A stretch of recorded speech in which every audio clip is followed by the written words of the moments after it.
What's going on, everybody? We are back here live on the OT Radio Show. And let me tell y'all something. We got a good show for y'all today. Today, because your boy OT love himself some Coco. But today, we have actor, comedian, Miss Coco Brown, aka The Truth, is joining your boy here on the show. Now, listen, y'all done seen her on, shows like Better for Worse, BT Comic View, you know what I mean? One Mic Stand and Single Mom Club. And right now, she's on with your boy OT, and we're going to dive right into it. So, hey, our producer says she is in, ready to have conversations with your boy, and I am ready to have conversations with her. So, producers, come on, let's go ahead and bring her in, and let's go ahead and get this show started. Miss Coco, talk to your boy. How are you? I'm good. How you doing, darling? Oh, beautiful, beautiful, beautiful. Well, listen, it's definitely an honor. When I tell you it's an honor, it's definitely an honor. And it's a pleasure to have you on talking to me. Because let me tell you something. I've been a fan. I've been a fan for a long time. I am Okay. at the age that I know about Miss Coco. You feel me? I know about Miss Coco. I'm at that age. 47. So I know Oh about yeah, you. yeah, yeah. Yeah, yeah, yeah. We '70s babies. We know what's up. Yeah, yeah, yeah. So let me just go ahead and just say, once again, it is an honor and a pleasure to actually be talking to you right now because me being a fan of Mhm. you and now getting the chance to have conversations with you is very important for me. I don't know about you, but it's very important for me. So so let's dive into it. Let's talk about your journey because a lot of people don't know before you was a comedian, Yeah. your first love was acting. So let's talk about that journey. How Okay. did that get started?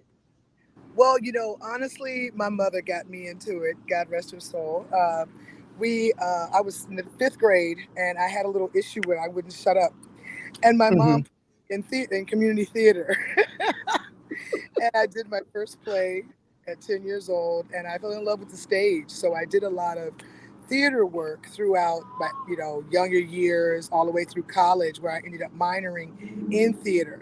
Now, honestly, did not think it was going to be something I did for a living, because I was raised to go to college, meet a nice boy, get a degree, get married, have babies, and come visit my parents every Sunday after church. And I went completely left after I graduated Virginia Commonwealth University. I went completely left a year later and decided to hop on the stand-up stage. Fell in love with it, and it just began to open up other doors for me. And I ended up right back acting, and it's been what I've been doing now for the last 26 years. Wow, wow. Yeah, Because to actually hear that from you, like, hey, listen, acting was my first love. yeah, Because when you talk to comedians, they like, yeah, comedy was my first love. So yeah. so how was that, translating from being a actor and now being a comedian? How was that right there? Like what It was was the it transition? was actually a smooth transition for me. I mean, you Hmm. know, I wasn't afraid of the stage, wasn't afraid of the spotlight and being in front of a crowd. And if you let my friends tell you they grew up with me, I've always been funny, could talk, trash with the best of them, was quick witted and all of that. And so when I got into stand up, I didn't realize that I learned how to, be a stand up very early on, because I had already mastered stage presence and commanding the stage coming from the theater background. And then I was blessed to meet my mentor, the late great Darcel the Fat Dr. Blejman, that was considered, crowned the godfather of comedy of DC. And he took me under his wing after seeing me on stage like the third time I was on stage. Took me under his wing, taught me the game, taught me the business, taught me how to write a joke, and the rest Hmm. went from there. And it's just it was like breathing to me, and that's exactly how it is now to me. It's very much like breathing. I can be funny on a dime without even trying, So I feel you. I feel you. yeah, yeah. Now, they gave this nickname the truth. Hmm. Who gave this nickname to you? Because I know the fans did, but it was somebody close to the circle. It was somebody close to the circle that just like, yo, you the Um, truth. And I always tell people I was raised by wolves in this business. I was raised by some mhm, comedy greats. Of course, Fat Doctor, Teddy Carpenter. uh, Talent, JB Smooth, Freddie Mm-hmm. Rigg. I mean, cats that took me under their wing, and they just didn't let me be a female comic. And then when they Mm-hmm. realized that a lot of what I put on stage was my life, my truth, and I told it with such veracity, they were like, "Girl, you the truth. You the truth. You like you ain't even up there telling jokes, you're telling truth." And that's kind of how that started.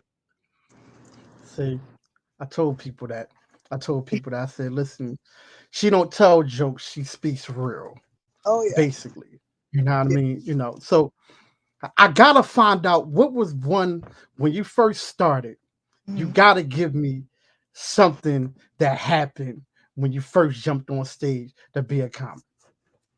Well, the first time I ever hopped on stage, I, had come up in college. We had gone to comedy shows. During that time, the original Def Comedy Jam was hot. When they made the greats, that came out of the Yes. game. Bernie, Martin, Adele, Monique, all of them that came out, the greats that came out of that era. So I thought telling jokes was easy. I just thought you go up there and you talk Hmm. a little trash. And I remember I went on stage the first time thinking I got this, and them people stared at me like I had three heads. And they looked at me like, and so I panicked. And in that panic, I said, well, first of all, let me say something to you. I ain't really no comedian. I work for Ringling Brothers, okay? And the crowd busted out laughing. And I said, oh, no, no, no, no. I ain't working for the circus now. I ain't out there juggling monkeys or nothing, honey. I'm the one to do the advertising. And they still laughing. I said, oh, y'all want to be jokes. Y'all think I'm a clown. I ain't no clown. Do I make you laugh? Do I let a clown you? And I was really panicking, but it was that Hmm. real response that made everybody laugh. And I remember coming off stage, and that was the first time I ever met Fat Doctor. And he said, you just did something that it takes some comics months and years to learn. And I said, what's that? He Hmm. goes, what's real is what's funny. Yes. He said, when you Yes. went through basically defending yourself, like, I don't need this man. I got a real job. I work for the circus. He goes, and they thought you were joking and you were being dead serious. He said, it takes a lot of comics a long time to find that place of vulnerability on stage to expose themselves like that. So he told me he knew I had something special, and that's why he took me under his wing. Listen. Yeah. So my first time on stage, they about to boo me. They was this close to booing me, that close. Stage, look, I got a real job. I don't need this. Oh man. So now the acting thing, right? Yeah. Because you did better for worse. Hmm. How was that transition working with Mr. Tyler Perry?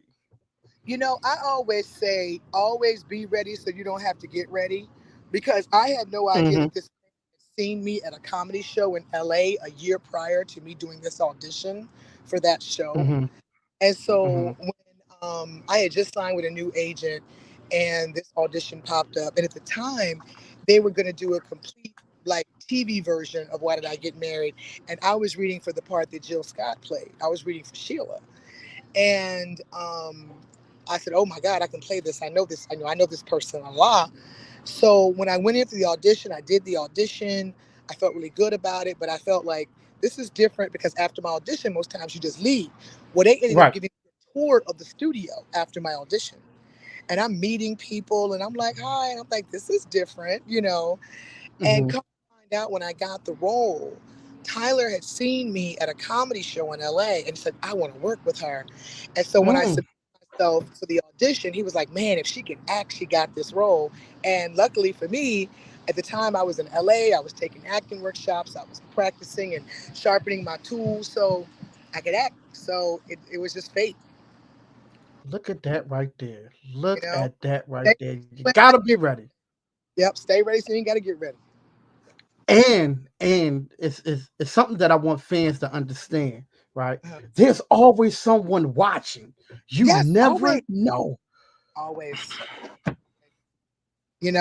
I tell my students that when I teach my acting workshops, like you have to conduct yourself like an actor and an actor that is actually acting and doing something and Hmm. working because you never know who's watching you. Hmm. And the last thing you want is you've been working on this and you're somewhere acting a fool, and some director or producer or writer sees you and they're like, oh, no. Right, So you right. have in that mindset, in that essence, wherever you go. Listen, you are absolutely right about that. Cause man, people just don't realize that this new coming age do not realize that. And I'm like, yo, you No, never know. they could never do what we did because it comes too easy Yeah. now.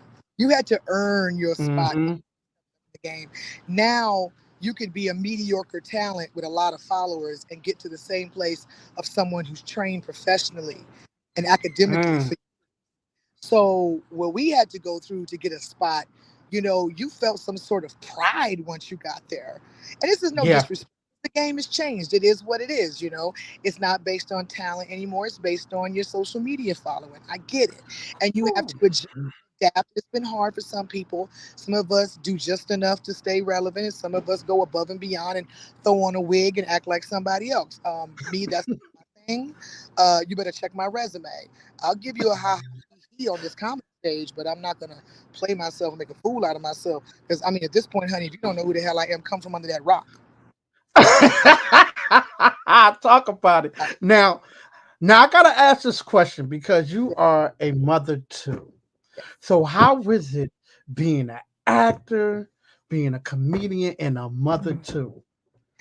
It's funny. I'm literally sitting outside of like an arcade right now because my 10-year-old is inside losing his mind because mommy gave him a gift card. Uh So see the soda machine. I'm just sitting out here chilling. But a mommy is my safe space. I mhm. love mother. Hey, baby, how you doing, girl? I'm good, Queen. I'm good. Getting recognized out here. But but I love it. But honestly, being a mother is my safe space because it's where I can detach from all the grind of being an actress, a comedian, a writer, a producer. Mhm. Having to cut it on, cut it off. When I am in mommy mode, it is such a safe space for me. I love being a mother. I've always wanted to be a mother. I've always wanted a Mhm. little boy, and I got my little boy. Right. So it's my safe space. It's my happy place. I love being a mama, and I balance it because I have an incredible village. I've been blessed to have an Mhm. incredible village throughout the years to be there for me, so that I can continue to pursue what Coco Brown needs to pursue, but I can also be Right. fair. Oh, listen, I love that. I love that. Now let's talk a little bit because I want to know about, this Confessions of the Suicide Diva. Like, what's up? Like, talk to me now. It's funny that name popped into my head probably 20 years ago when I was working on one woman show, and it's like the one woman show has never manifested, but that name would not leave my subconscious because Mhm. at it like people see us and they see the glam, they see the celebrity, they see the perks of it all. They don't know that so many of us are in a very dark space a lot of times.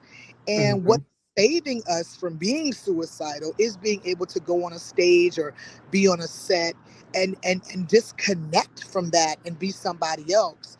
So over the years, that title has meant so much more to me than when it just popped in my head some 20 years ago. So Uh-huh. instead of it now being my one woman show, is probably going to be the name of my first book, which will be coming out next year. Mm, mm. Now I got to say you got to come back on when your new book come out because we got to Yes, have you because we would need to love talk to. about this. Yes, I We would love. got to definitely talk about this. I would So love. now because I know who Coco Brown is. I've been Okay. around for a while. So all y'all little newcomers, you know what I mean? All right, What can baby. people Remember, expect? wild out, so don't look for me there. I'm somebody's mother. Okay. Lane, it's okay though. It's okay. And one of their mothers in the movie, yeah. Hold up, I gotta ask you. I got has one of these young boys tried to crack on you? Oh, they always do, honey. They want me to be a cougar so bad. They want me. They be looking for me to, honey. Look, don't get me wrong. Every now and then, Mama likes to dabble over in young world, but then Mama needs to come to reality because we have nothing. common because the minute you tell me that, whatever them little yachties and all of them is the best rapper ever, we gonna break up. We no, so no. And then the younger generation of females, some try to come at me like, "All right, auntie," and I'm like, "Is that supposed to be an insult, sugar?" Right. Because auntie over here living quite well and look damn good for. Now you 28, looking like you 44. You might want to reevaluate that statement. So, might want to stop drinking all that hard, dark liquor and smoking blunts. Maybe look a little younger. Don't think you insulting me, calling me auntie, honey. I'm about to be 50 years old. I look damn good for my. I don't look like what I've done in my lifetime, honey. Okay. Talk about it. Talk about it. Talk about it. So, Talk about what can what can people expect? What can people expect when they come see your shows? Because I know what to expect, but what can these people can expect when they go see Miss Coco? they're gonna get a laugh and a lesson Mm, if you pay attention mm, and you enjoy my show. You're not only going to mm, laugh, you're gonna walk away with a lesson. Because, honey, I am out here dropping some jewels in these jokes, honey. I'm not out here just ha ha he he. And I've experienced some things. I got wisdom on my side, honey. Age and tenure. You might want to pay mm. attention. I'm trying to help some of y'all out, honey. Okay, you're gonna laugh, but you're gonna Mm-hmm. get a lesson. Well, well, listen. I'm gonna tell you I love you, and I I love gotta give you your roses now because that. you are doing so much amazing things. You always been doing amazing things, and I Thank always enjoyed.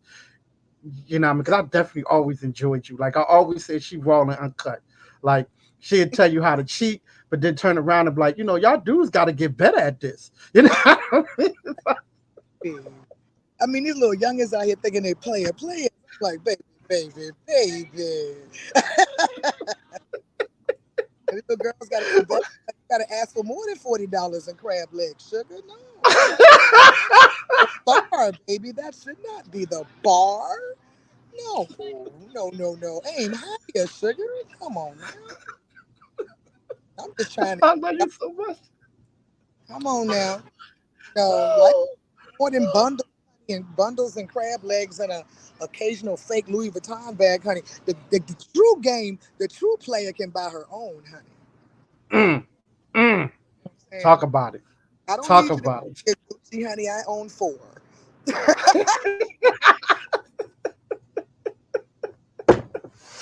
Oh man. Oh, Well, listen, y'all. We I got. buy you one, sugar. How about that? Oh, oh. See, this is what y'all getting right here live and direct. Let me tell y'all so. Well, listen. I enjoyed you so much. I enjoyed you so much, and like I said, you have to come back on I would love when to. that When book the book, comes. I would definitely come on. Definitely. Yes, Be my definitely. Well, listen, enjoy your time, enjoy your day. Uh-oh, she seen a little one. She seen a the little little one. one. You okay, Pookie? Oh, baby. You okay? It's just a boo boo, a little boo boo. I'm sorry, that's the mom in me. That's the mom in me. Always, I saw always. it fall. It was like, baby. Sorry, that's the mom in me. So it don't matter if you're your kid or not. You know what I'm saying? It just kicks Right, in. exactly. Mama kicks. Exactly. I was about to go kiss a boo Well, boo. listen, tell everybody where to find you at social media and Yes. websites. Yes, you guys can find me on my website. Always, all links to Coco Brown are at Coca, Coca, Brown, the number four, life.com. That's Coca Brown, the number four, life.com. Please don't forget that A sugar because you will get a porn star. And I ain't never been that down, okay? So make it the A. Don't forget that A, okay? Because no, mama ain't dead. She might have shot a movie or two, but you'll never see it. Okay. So Coco Brown for life. You guys, I'm on all social media platforms. And if you go to my website, you will see every link and just click away, honey. Click, click, click. Or just Google me, honey. Coca Brown, Cocoa Brown. All those wonderful links will pop up on Google. There it is, y'all. Well, listen, I love you. Enjoy the rest of your I day. love Have fun with your son. Be good you. out there. And listen, this Yeah. is the real. That's why they call it the truth. Come on now. All day long, baby. Every day, all day. If you don't stay real, honey, what are you? Factual, factual. But listen, enjoy the rest of your day, and I'll be talking to you very soon. All Thank right, you baby. so Thank much. you for having me. Bye bye. All right, bye bye. Oh, y'all, good show. Wow, good show. Now you know this was a real good show for your boy OT. You know what I mean? Sitting here talking to Miss Coco Brown. I enjoyed that. I definitely enjoyed this so much. Make sure y'all go ahead and follow on all social media platforms. Miss Coco Brown, follow her, follow her, follow her, follow her. Make sure y'all holler at your boy OT. Make sure you follow me on all social media platforms. Listen, y'all, I'm still cracking up because this interview was real good. And just in case you missed the replay, you can always go back to the otradioshow.com and click on all the links. I love y'all. Y'all be good. Thank you for watching. We appreciate y'all, and we will see y'all Saturday. I am taking over the Speak on the Show. I will be going in on the Speak on the Show, taking the place of Mr. RW. And listen, it's going down at 10 a.m. on Saturday. I love y'all. Be good. And thank you for watching. Peace.